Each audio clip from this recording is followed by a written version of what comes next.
मैत्रिणींनो, मी मीनाक्षी स्वागत करते तुमचं माझ्या नवीन एका ब्लॉगमध्ये. तर आज आपण बनवणार आहोत, माझा चुलीवर आज स्वयंपाक असणार आहे. तर चुलीवर मी आज बनवणार आहे अंड्याची रस्सा भाजी आणि भाकरी बनवणार आहे.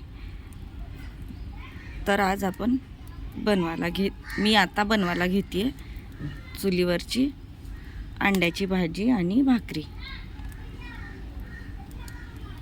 मैत्रिणींनो, आपण आता ही अंडी उकडायला टाकलेली आहेत. उकडायला टाकून आता आपण कांद्याच्या वरची साल काढून घेतली आहे. एक टोमॅटो घेतला आहे आणि लसूण घेतला आहे एक, आणि आल्याचा थोडासा तुकडा घेतला आहे आणि सुकं खोबरं एक घालणार आहे. इतकं सामान आपण त्या अंड्याच्या भाजीत घालणार आहे. तर आपण रेसिपी करताना बघू. ते वाटण करून घेण्यासाठी सगळ्यात आधी कांदा टोमॅटो भाजून घ्यायचा, लसूण आलं सगळं भाजून घ्यायचं, आणि हे पण खोबरं पण भाजून घ्यायचं, आणि मग ते वाटण करून त्या भाजीत घालायचं.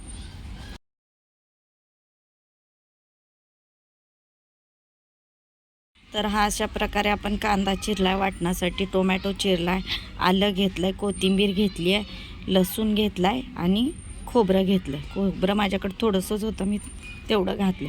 आणि हळद, मसाल्यांमध्ये हळद आणि मीठ आणि काळं तिखट आणि लाल तिखट एवढंच घालणार आहे. आणि आता बघू आपण अंडी उकळली आहेत, अंडी झाली आहेत का नाही, उकळली आहेत का नाही.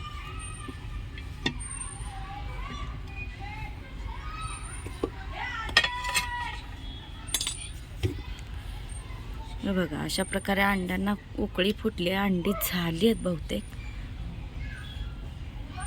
चल, तर आता मी अशा प्रकारे भाजीसाठी गरम पाणी करण्यासाठी ठेवलेलं आहे. आणि आता ही अंडी उकडलेली आहेत, ही अंडी सोलून घेणार आहे. ही अंडी सोलून घेऊन भाजीला फोडणी देणार आहे. ते भाजून मसाला भाजून घेणार आहे तव्यात, आणि मग फोडणी देणार आहे भाजीला. तर आता हे तव्यात तेल टाकलेलं आहे. आता ह्याच्यात आपण खोबरं लसूण आणि आलं भाजून घेऊया पहिला.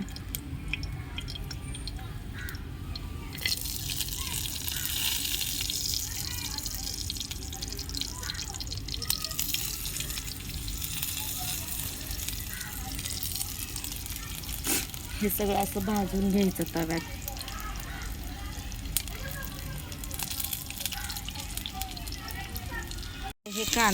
हे खोबरं आलं लसूण हे असं अशा प्रकारे भाजून घेतलंय आपण. आणि आता मी कांदा टाकलाय. तर हा कांदा लाल होईपर्यंत भाजायचा, आणि मग टोमॅटो टाकायचा. टोमॅटो पण भाजून घ्यायचा.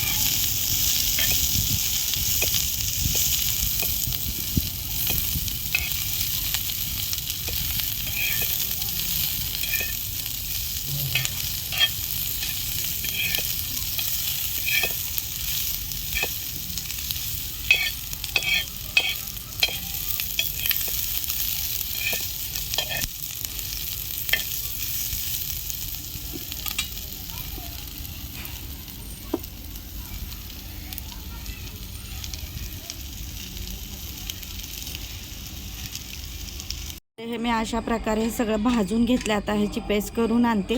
आणि भाजीसाठी अशी उतरून ठेवला होता मी कुकर, कारण मसाले भाजायचे होते म्हणून. मग आता पाणी मी आत्ता ठेवलं आहे तापायला. आता हे मी मसाले बारीक करून घेऊन येते घरातून. गरम झालेलं पाणी ह्यात पातेल्यात काढून घेतलं आहे.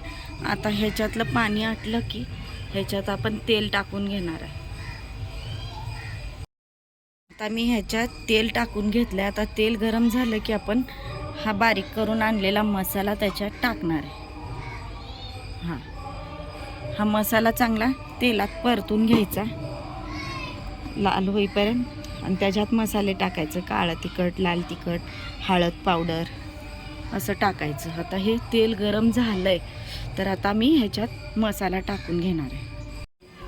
आता मी मसाला टाकून घेतला आहे. त्याच्यात मसाला गरम झाला थोडासा. आता त्याच्यात मीठ टाकायचं चवीपुरतं, आणि हळद पावडर टाकायची.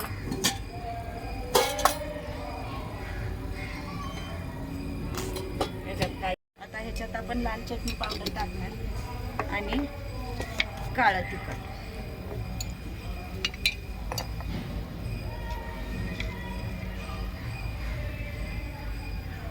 काळं तिखट थोडं, लाल तिखट थोडं असं टाकून घेते. आता सर्व मसाले टाकू.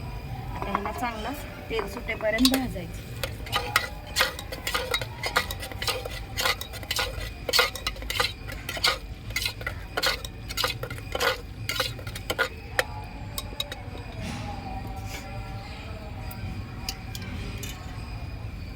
आता आपण ह्याच्यात अंडी टाकून घेऊया.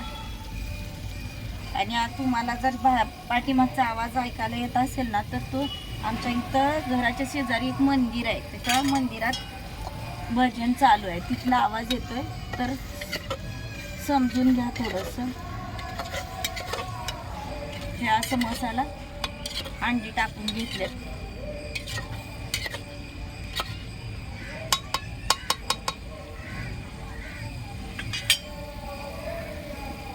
त्याला तेल सुटेपर्यंत चांगलं तसंच ठेवायचं. अशी थोडी तरी दिसती का नाही भाजीला. आता ही आपण पाणी घालू थोडंसं गरम केलेलं. आणि प्रत्येक भाजीला आपण ना पाणी गरमच करून घालायचं, म्हणजे भाजीला कट येतो.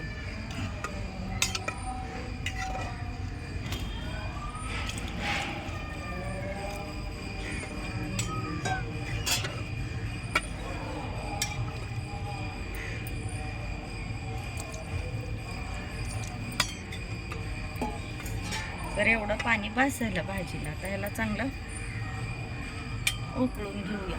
आणि भाजी उतरून ठेवून आपण भाकरी करून घेऊ उकळल्यानंतर. आपल्या किती छान कट आलाय. आता भाजी उकळली आहे, तर ह्याच्यावर थोडीशी कोथिंबीर टाकून आपण भाजी उतरून घेणार.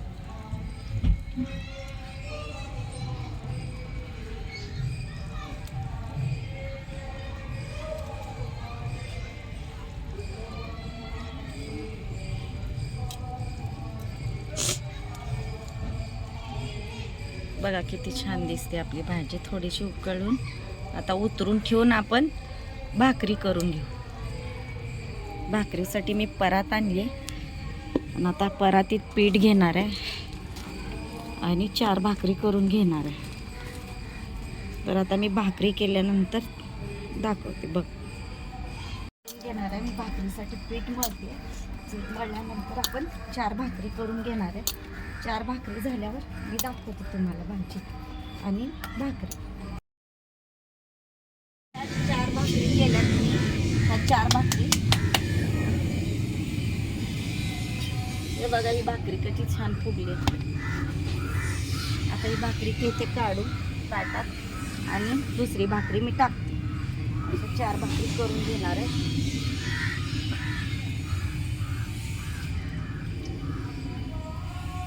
पाणी लावून घेते.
तर हे म्हणचाल तुम्ही, हे कोथिंबीरच आहे भाकरीत आली आहे.